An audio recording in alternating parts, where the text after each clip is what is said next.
अकेला खड़ा एक आदमी अचानक भरी आंखों से पहाड़ों की तरफ देख रहा था। उसके होठों पर प्यारी सी मुस्कान थी। तभी उसके दोस्त ने पीछे से उसके कंधे पर हाथ रखा। सपने देख रहा है अविनाश? सपने तो कब से देख रहा था सर, अब उनकी पूरे होने का वक्त आ गया। मेरी छुट्टी मंजूर होगी सर। अरे ये तो बढ़िया बात है। तेरी बीवी भी कब से इंतजार कर रही थी।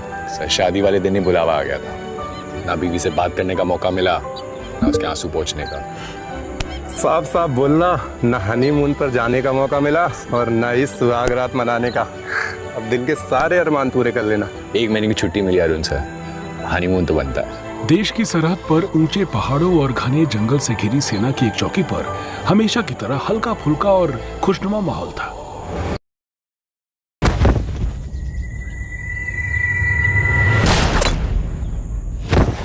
अचानक गोलियों की दंदनाहट से मीलों तक फैला सन्नाटा दहल गया।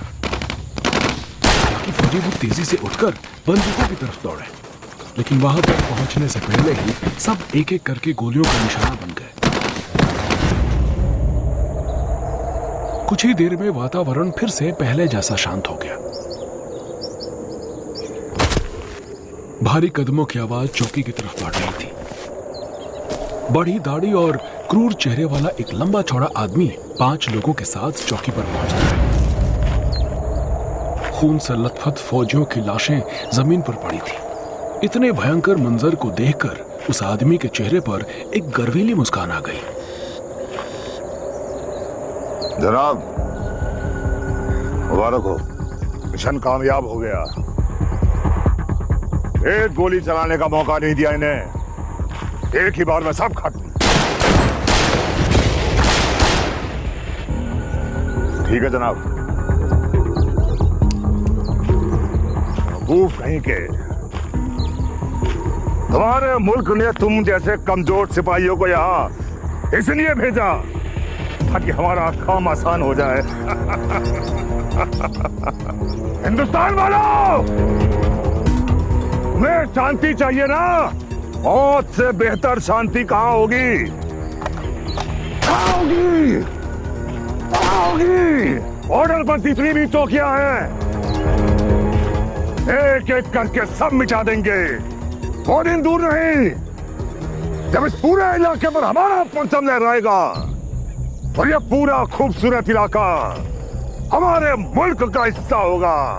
तभी अंदर का मुआयना करने गया एक आदमी दौड़कर उसके पास आया। जनाब, यहाँ 9 लाशें हैं, एक सिपाही गायब है। 10वां सैनिक कहाँ है? 10वां सैनिक कहाँ है?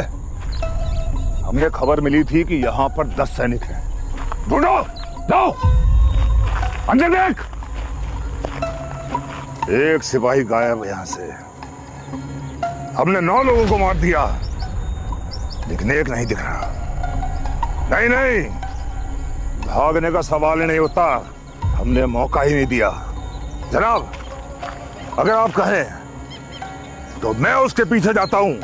उसके पीछे जाकर देखें। नहीं, इस वक्त आगे जाने में खतरा है, हम उसे नहीं ढूंढेंगे। इस देश के सैनिकों को अच्छी तरह जानता हूं मैं। अपनी जान से ज्यादा इन्हें अपने देश की मिट्टी और अपने साथियों की जान प्यारी होती है। देखना, वो 10वां सैनिक खुद तुम्हें ढूंढते हुए आएगा। अभी के लिए लौट जाओ, उसे जंगल में खत्म करना। ठीक है जनाब। सबकी बॉडी उठाकर रसोई घर में डाल दो, राख हो जाने दो। इन पड़ोसी मुल्क वालों को हमारी ताकत का अंदाजा लगना चाहिए।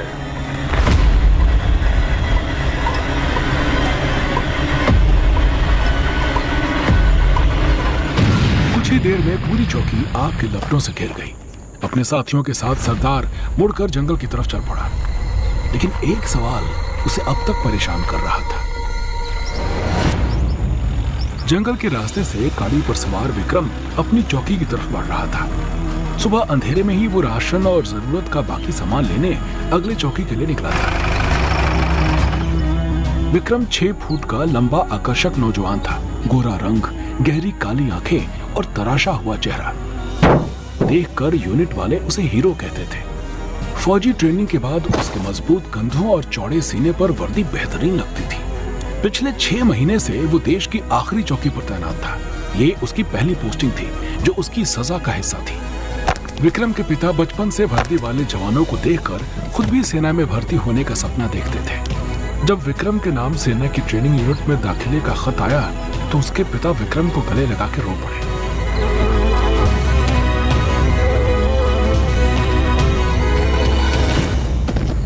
लेकिन ट्रेनिंग के दौरान धीरज नाम के एक फौजी के साथ विक्रम का झगड़ा हो गया, जिसकी वजह से उसे सजा के तौर पर इस पहाड़ी चौकी में भेज दिया गया।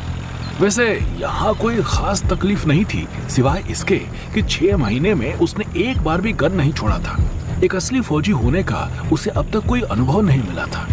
बिल्कुल बॉर्डर से लगी हुई ये जगह एक तरफ पथरीले सपाट पहाड़ों से घिरी थी और दूसरी तरफ बहुत घने जंगल से। इसलिए जंगल के किनारे बनी चौकी पर पिछले 30 सालों में कभी हमला नहीं हुआ था। लेकिन उसमें ऐसे जवान रहते थे जिन्हें किसी वजह से सजा दी गई हो या जो रिटायर होने वाले हों।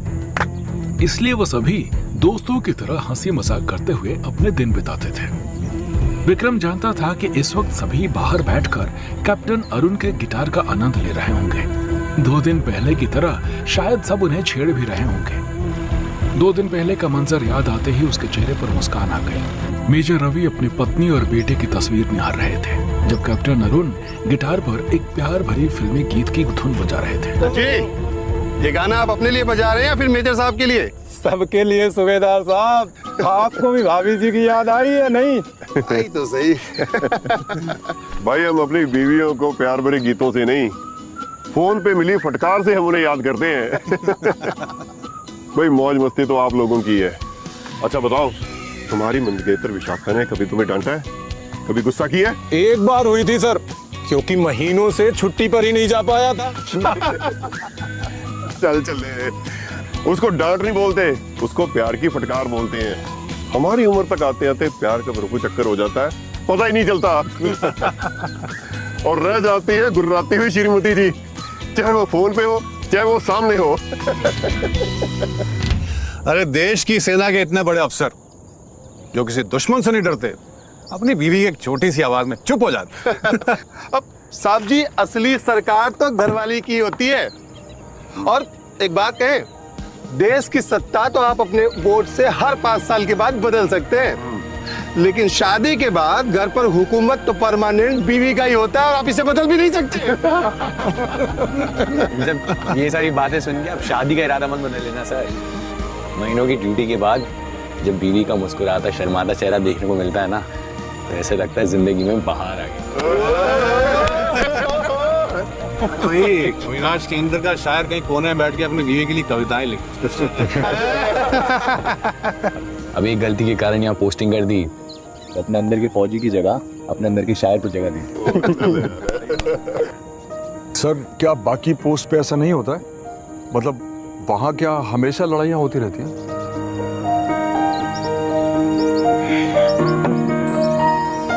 सिपाही विक्रम, तुमने जिंदगी में अभी तक कुछ देखा नहीं है। फौज में होने का मतलब ये नहीं कि हम दुश्मन के लिए हमेशा लड़ते रहें, लेकिन हमें हर समय दुश्मन के ऊपर कड़ी नजर रखनी पड़ती है और उसके लिए एक्सरसाइज, ट्रेनिंग, अभ्यास होना बहुत जरूरी है। पर हमारे यहाँ पे ट्रेनिंग का कोई सामान ही नहीं है। हमारे पास तो हथियार भी नाम के हैं, क्योंकि ये एक ठंडी चौकी है। आप लोगों को यहाँ पे आने का कोई ना कोई वजह तो होगी, लेकिन मैं इसलिए आया हूं यहाँ पे कि 6 महीने के बाद मेरी रिटायरमेंट है। पूरी जिंदगी देश के नाम करने के बाद आर्मी ये नहीं चाहती कि मेरी आखिरी पोस्टिंग में मुझ पे किसी किस्म का कोई खतरा हो, लेकिन आप लोगों के आगे जिंदगी के पन्ने कुछ खुलने बाकी हैं। मेजर रवि ने उठकर विक्रम की पीठ थपथपाई। आगे से अपने गुस्से पर थोड़ा काबू रखना और अपने अंदर की आग को दुश्मन पर निकालना। तुम जवान खून हो, जोश में होश मत खोना, समझे?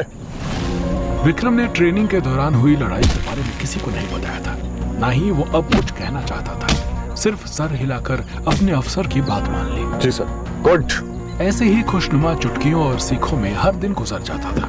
विक्रम को यकीन था आज की शाम भी ऐसे ही बीत रही होगी, लेकिन विक्रम नहीं जानता था कि कैसा दृश्य उसका इंतजार कर रहा था। 10 मिनट बाद जब विक्रम चौकी के नजदीक पहुंचा तो एक अजीब मंजर उसके सामने था। चौकी के सामने रुकते ही उसका चेहरा सफेद पड़ गया। सब टेंट और कमरे आग के लपेट में आ चुके थे।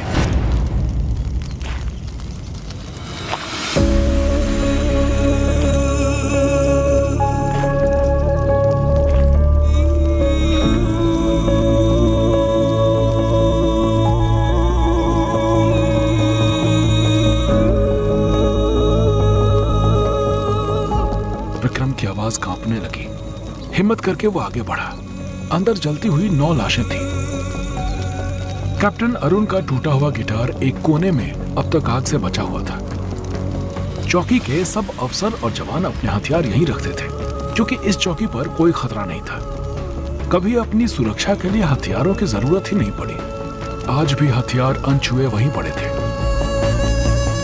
जिसने भी हमला किया उसने किसी को हथियारों तक पहुंचने का मौका तक नहीं दिया। उसे समझ नहीं आया कि वो क्या करे। इर्द गिर्द देखकर अचानक वो जोर से चिल्ला पड़ा।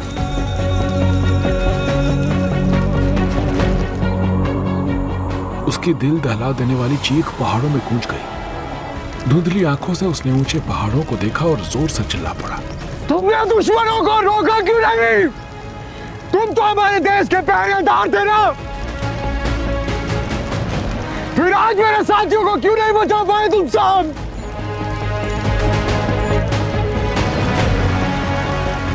ये वक्त रोने का नहीं था।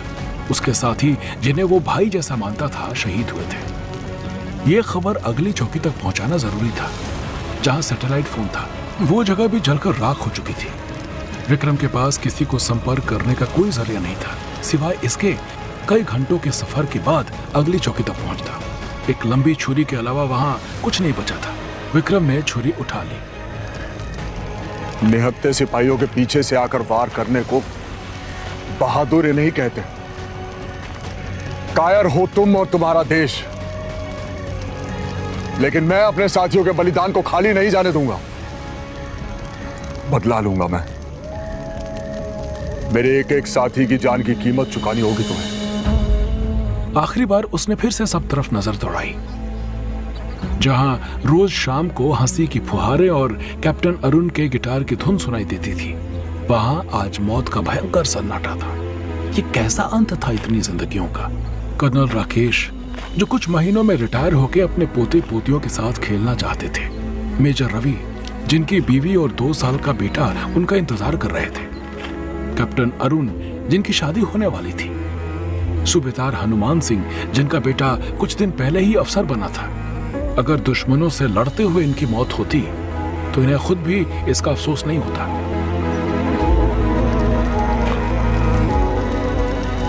विक्रम का खून खौल उठा। अगले ही पल मुड़कर वो जंगल की तरफ दौड़ पड़ा। विक्रम का अगला वार क्या होगा? क्या विक्रम अपने साथियों के बलिदान का बदला ले पाएगा? तो दोस्तों, आगे क्या होगा इस